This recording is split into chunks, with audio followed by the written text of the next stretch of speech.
Motovlog fans, surprise! It's me, Rachel. I'm taking over Luke's channel because I want to talk about my Rebel 500.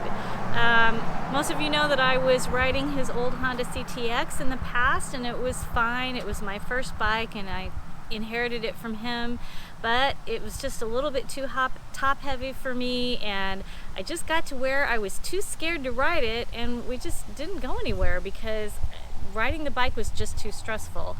So I finally admitted that I thought I would enjoy it if I just had a smaller bike, something that was designed for beginners, something that was designed for a small person, that would make me feel super confident so I would enjoy riding again, get a little bit more confident, and then maybe I might upgrade to a bigger bike in the future.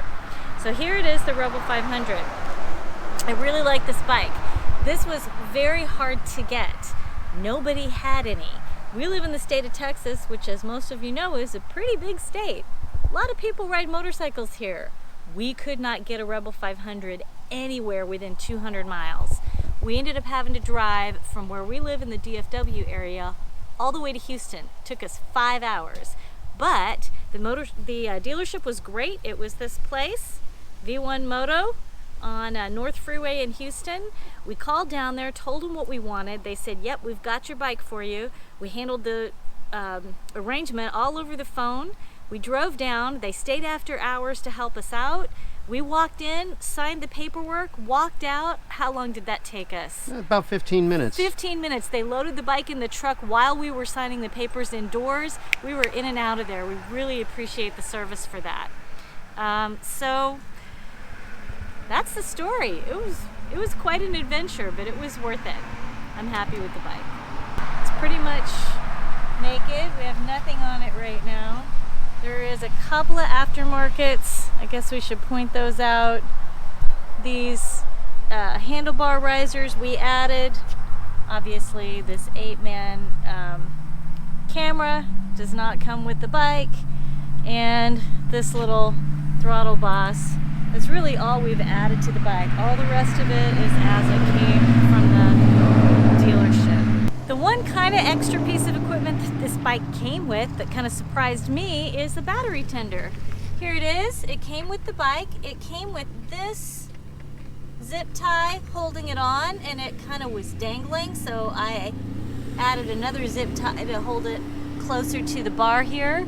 But I thought that was pretty cool. Came with it. We didn't have to add it. All right, basic operation. Obviously, you've got the clutch here. You've got your headlights. There's a little passing headlight. You've got your horn. It's turned off right now. You've got your left and your right signal. You turn it off that way. Over here, obviously, you've got your kill switch. You've got your hazards. And then this is your start button right here. Throttle. Front brake, and then of course you've got your rear brake down here, and the clutch control will be on the other side as usual. Regular center mount pegs, clutch control here, kickstand, all pretty standard. All right, we're going to take a look at some of the fluid indicators and caps. Over here is the front brake fluid indicator. You can see there's a little window so you can see if it's low. We're going to move down now to the radiator. There's the radiator cap. It says danger warning, do not open when hot. That's pretty smart advice. Over here we have the fuel check. It's a little dipstick thingy in there. Moving on. You mean oil? Oh, I said oil. Dang it. Yes, this is oil. Don't check your fuel here. This isn't fuel, this is oil. All right, moving over here, this is the rear brake fluid check. Again, it's just a window with a little line that tells you if it's low. And speaking of fuel, let's go ahead and look at the fuel tank. This is the fuel tank. You can just open that up with the key, open it up, and that's how you fill it with gasoline.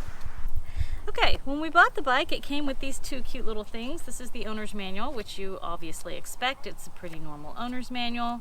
That's my post-it note, so I know where the oil stuff is. It's just an owner's manual.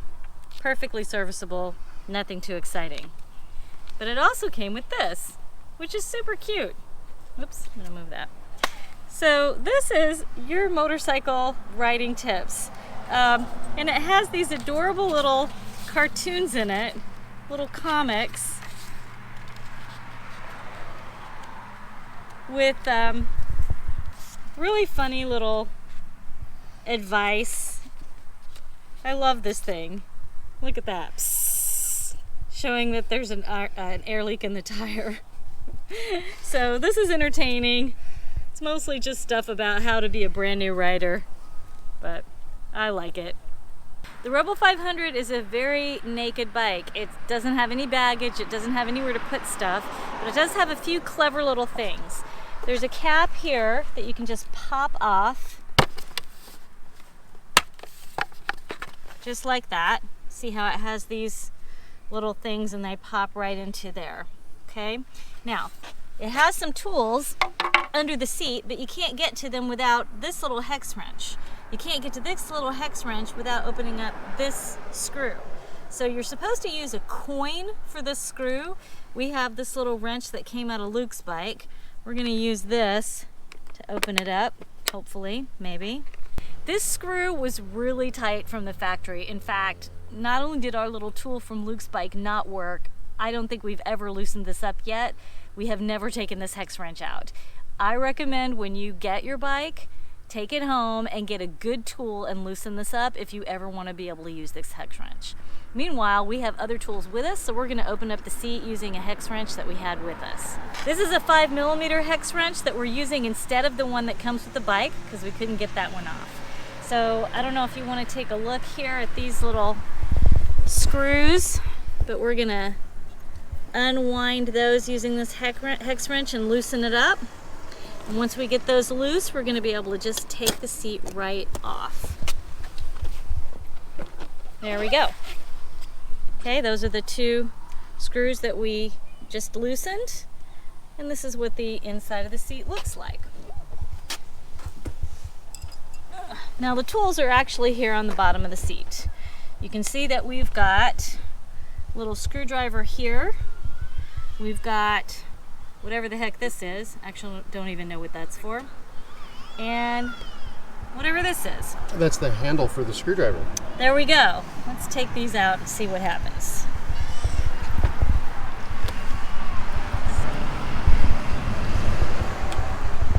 I'm going to use this to pop this out.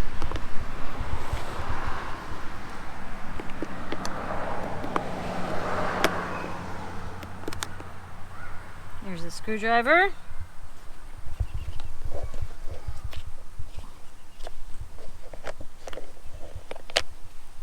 Oh, look, little handle.